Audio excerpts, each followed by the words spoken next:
Good morning and welcome to the very edge of Mildenhall, and I'm at the very start of the Lark Valley Path, which is a 15-mile long trail. It is waymarked from Mildenhall here all the way to the centre of Bury St Edmunds. Now I'm right on the edge of the Brecks here, so this opening stretch is going to be through acid grasslands and pine trees. It's going to be really interesting and completely different from the last half of the trail. So I'm actually really excited because I've never really walked around this area before. The River Lark is just beside me here. It's looking quite mature, it's quite wide, not particularly deep, but at one point in the past, this river was navigable all the way to Bury St Edmunds, and this was part of actually the towpath that I'm on at the moment.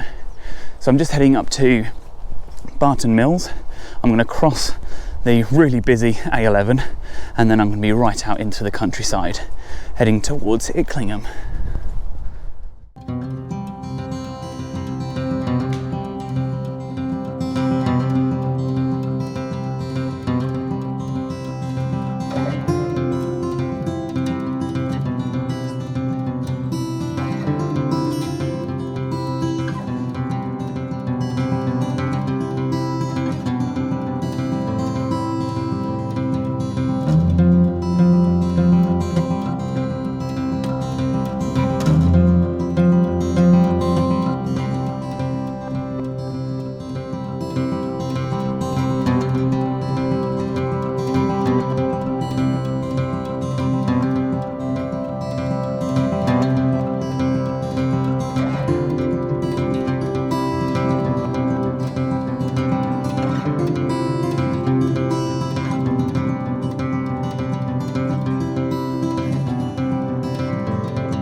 Well, I've managed to cross the busy A11. Now, if you do walk this trail, you'll notice that at Mildenhall right up to the A11 there are no waymarks at all for some reason. I don't know why, but as soon as you arrive at the A11 there are a couple of waymarks. Now the footpath looks like it goes straight up to the dual carriageway, but it doesn't. It branches off to the right, goes through or past some houses and a mill, and then follows the cycleway across the A11, which is a lot safer than just darting across where the footpath seems to butt up on each side. But now that I am here, this is absolutely lovely. I'm surrounded by woodland. Now it is nearly December, so there's not many leaves left on the trees, but there's some glorious colours coming through, and of course the River Lark alongside still. Now I think I'm going to be sticking to the riverbank footpath for at least a mile, maybe even 2 miles, as I make my way around to Icklingham, which is the first village that I'll come across. But there are some interesting historical features in the fields up ahead, which I'll mention when I get there.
I'm not too far from Icklingham now.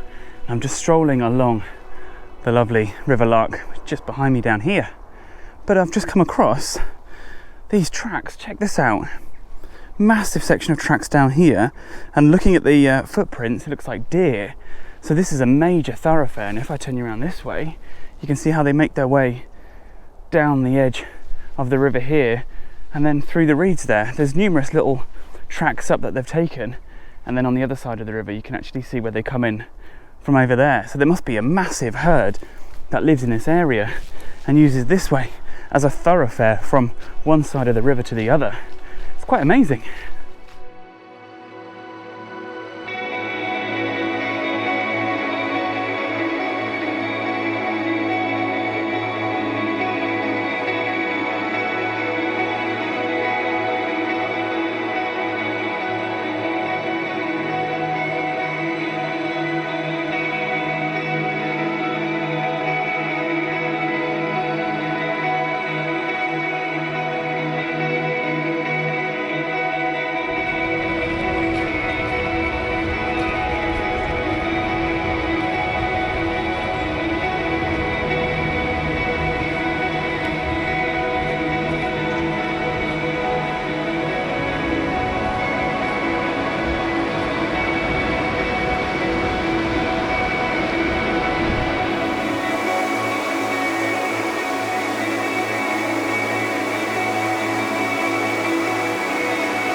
So I've just moved away from the river. It's actually just a couple of 100 metres down this trackway, and I'm following the track all the way into Icklingham. You can see a bus over there just where the road is. But I've stopped here for a reason, and that is because if you look at this field, you can see a raised platform over here, and it's actually an enclosure. Now it's been stripped of its defences, and we're not quite sure exactly what it was, but a piece of 14th century pottery came out of the ditch, and they think it might have been the site of an old manor house or something like that, and perhaps this was like a defensive moat or defensive bank around the house. What is really interesting is that's probably the youngest piece of archaeology in all of these fields. Other than this massive earthwork, this field has been untouched for thousands and thousands of years.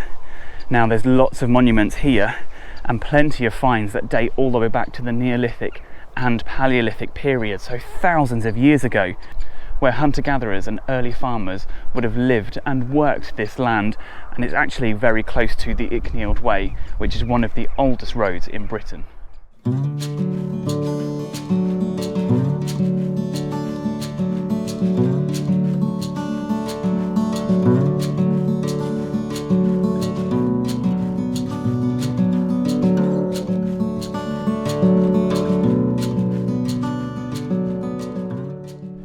Here is the lovely church of St James, and you can tell it's got lots and lots of different phases with all the stonework, but the core of it actually dates to the medieval period and is given a grade 2 star listing. What's really interesting is the tower itself actually collapsed in the early 19th century and has since been rebuilt.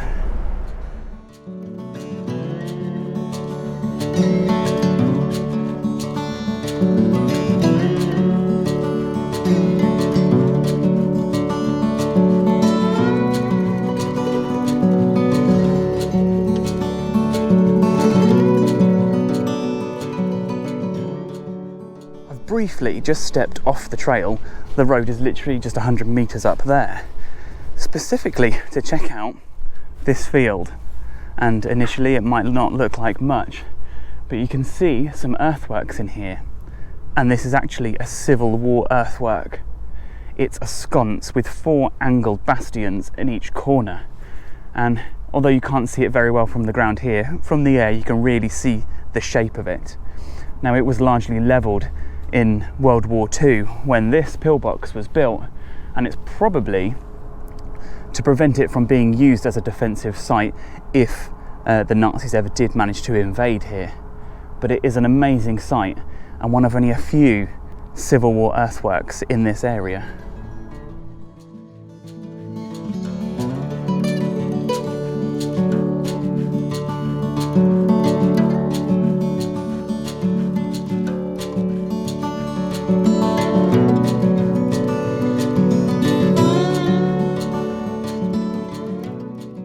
Icklingham is quite rare in the sense that it has two churches. This one here is the Church of All Saints, and it is a Grade 1 listed and dates to the medieval period as well. Now this one, the core, they think might actually date back as far as the 11th or 12th century, putting it firmly in the Norman period. But it sits right up on this lovely mound at the opposite end of the village, and it is such a lovely spot just to sit and relax.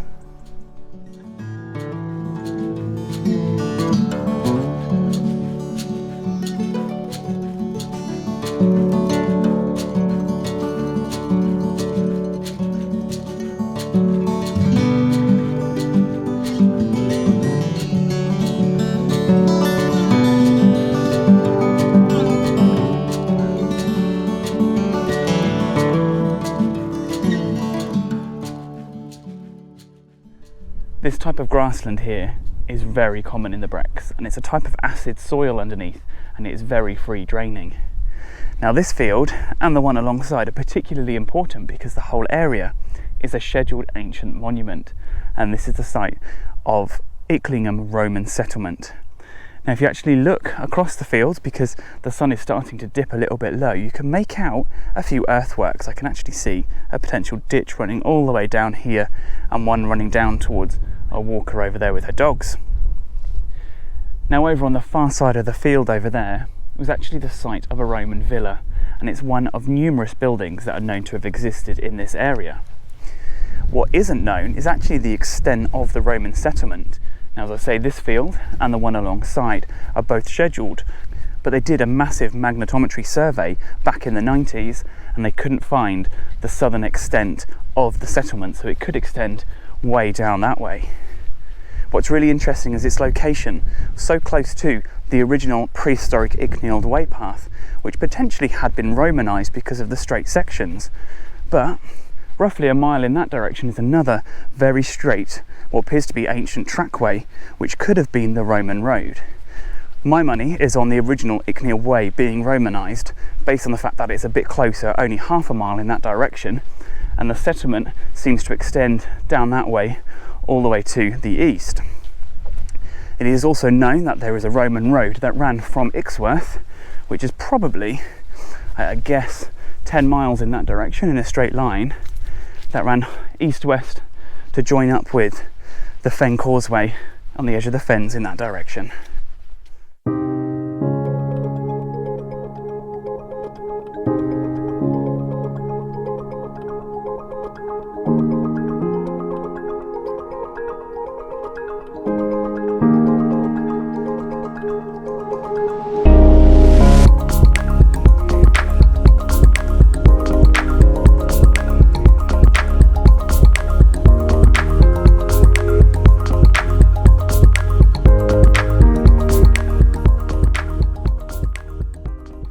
So this is something very interesting.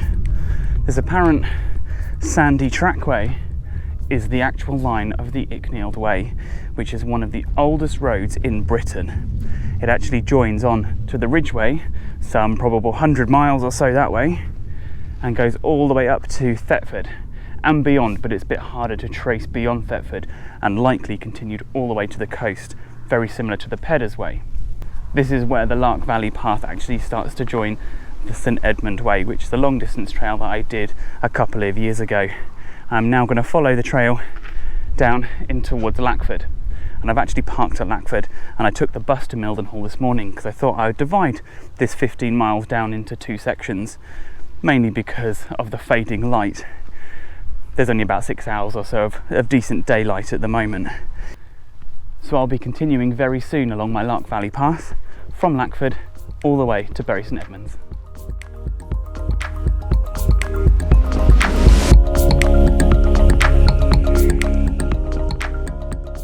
So I'm almost back at the car park in Lackford, but I had to stop and show you this. So I'm on the ancient Icknield Way at the moment. It's quite a straight path, but if you look to the right here, there is a parallel bank going that way, and just 10-15 feet over there is another one, which means this could potentially be a Romanised section of road, because they always built banks and ditches on either side, and the fact that this is a long straight section as well definitely means it could be a Romanised section of road. And I just thought it was really interesting and so obvious.